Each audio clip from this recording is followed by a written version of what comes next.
ఈరోజు మన చందమామ కథల్లో సంతృప్తి అనే కథ విందాం. కథ వినే ముందు నాదొక చిన్న రిక్వెస్ట్. మీరు గనక మా ఛానల్ని మొదటిసారి చూస్తున్నట్లయితే ప్లీజ్ తప్పకుండా సబ్స్క్రైబ్ చేయండి. ఇక కథలోకి వద్దాం. ఆత్మకూరు గ్రామంలో రామకృష్ణయ్య తన కుమార్తె శాంతలాదేవిని అదే ఊళ్ళో ఉన్న బంధువుల యువకుడు కోటిరత్నానికి ఇచ్చి పెళ్లి చేశాడు. కోటిరత్నం వ్యసనపరుడు కాడు, కష్టజీవి. ఉన్నంతలో ఏ లోటు లేకుండా సంసారం నడిపేవాడు. కొన్నాళ్ల తర్వాత కోటిరత్నం భార్యా సమేతంగా మామగారింటికి వచ్చాడు. మామయ్య, నేను ఊరు విడిచి మన రాజధాని విజయనగరం వెళ్ళి ఏదైనా వ్యాపారం చేద్దామని అనుకుంటున్నాను అన్నాడు. రామకృష్ణయ్య ఆశ్చర్యపోయి, నీకు మన ఊళ్ళో ఏం లోటు ఉన్నది? పొలం సాగు చేసుకుంటూ హాయిగానే ఉన్నావు కదా అని అడిగాడు. ఆ మాట నిజమే, కానీ నాకు ఇక్కడ జీవితం యాంత్రికంగా ఉండి చాలా విసుగు పుడుతోంది. ఎన్నాళ్ళున్నా గొర్రెతోక బెత్తడే అన్నట్లు పండే పంట భుక్తికి జరిగిపోతున్నది. చేతిలో డబ్బు ఏమీ మిగలడం లేదు. అందుకే పట్నం వెళ్ళి ఏదైనా చిన్న వ్యాపారం చేసి డబ్బు సంపాదించాలని అనుకుంటున్నాను అన్నాడు కోటిరత్నం. నీకు ఇదివరకు వ్యాపారంలో ఏం అనుభవం ఉన్నది? ఎవరి ఆపు లేకుండా నగరంలో ఏం వ్యాపారం చేస్తావు అని అల్లుడిని ప్రశ్నించాడు రామకృష్ణయ్య. నగరంలో అందరికీ బియ్యం అపరాలు అవసరం. పల్లెల్లో ఉండే పంట కొని నగరంలో దుకాణం తెరిచి అమ్ముతాను. మంచి లాభాలు ఉంటాయి.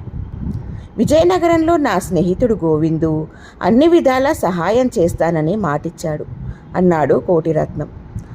అల్లుడి ఉత్సాహం చూసి సంతోషించిన రామకృష్ణయ్య పెట్టుబడిగా కొంత ధనం ఇచ్చాడు.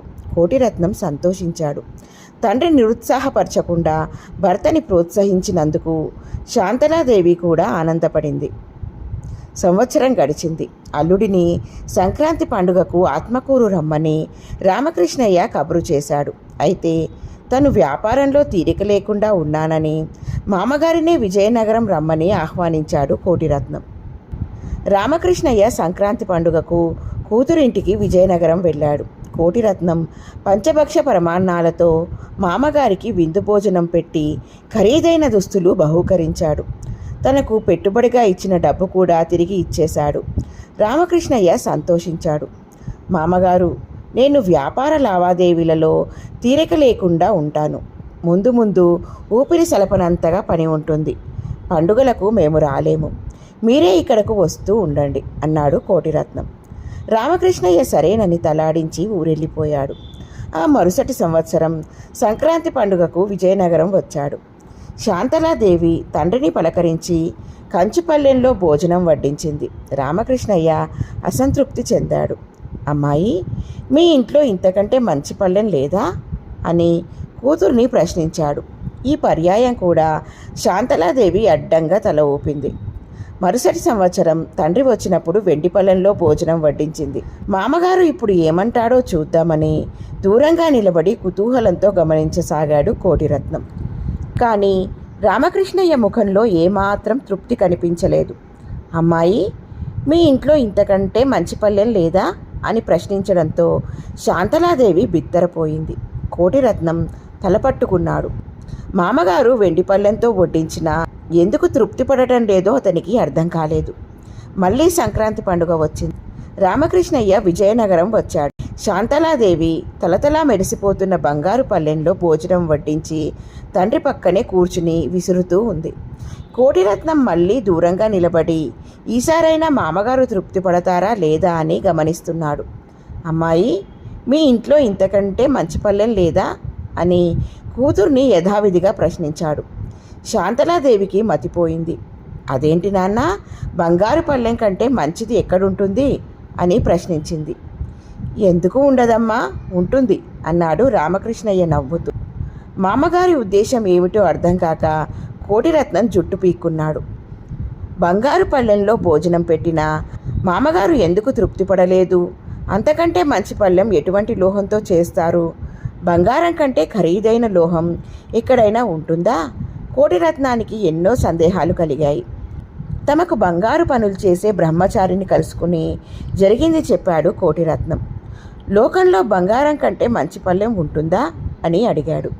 బ్రహ్మచారి నవ్వి, ఎందుకు ఉండదు, మహారాజులు రాణీలు తినే పళ్ళాలు నవరత్నాలతో పొదిగిస్తారు. నవరత్న ఖచ్చితమైన పళ్ళాలలో వాళ్ళు భోంచేస్తారు. బంగారు పళ్ళెం కంటే అవి మంచివే కదా అన్నాడు. తర్వాత సంవత్సరం సంక్రాంతి పండుగ రోజుకి నవరత్నాలతో పొదిగిన బంగారు పళ్ళాన్ని సిద్ధం చేయించాడు కోటిరత్నం. శాంతలాదేవి తండ్రికి నవరత్న ఖచ్చితమైన బంగారు పళ్ళెంలో భోజనం వడ్డించింది. రామకృష్ణయ్య భోజనం చేస్తుండగానే కోటిరత్నం అక్కడికి వచ్చాడు. మామగారు, ఇంతకంటే మంచి పళ్ళెం చేయించడం నా వల్ల కాదు. మహారాజులు కూడా ఇటువంటి నవరత్న ఖచ్చితమైన పళ్ళెంలోనే భోజనం చేస్తారు అని ముందుగానే అన్నాడు కోటిరత్నం. రామకృష్ణయ్య అందుకు పెద్దగా నవ్వి, నా ఉద్దేశం మీకు అర్థం కాలేదు. సంపాదనను బట్టే ఇంట్లో సౌకర్యాలు మెరుగుపడుతూ ఉంటాయి.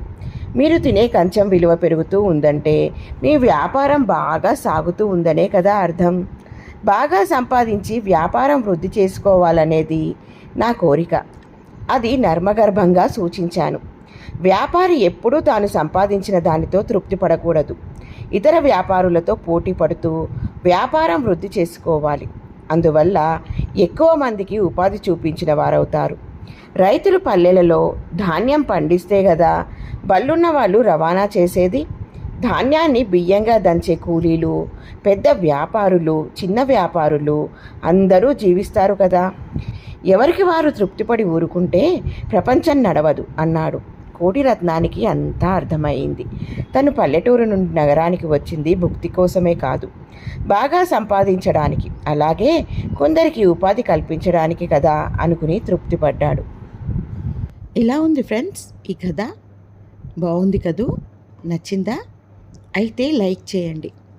మీ బంధువులకు, స్నేహితులకు ఈ కథలను షేర్ చేయండి. మరిన్ని మంచి మంచి కథల కోసం మా ఛానల్ను తప్పకుండా సబ్స్క్రైబ్ చేయండి. మరొక మంచి కథతో మళ్ళీ కలుద్దాం. ఉంటాను మరి.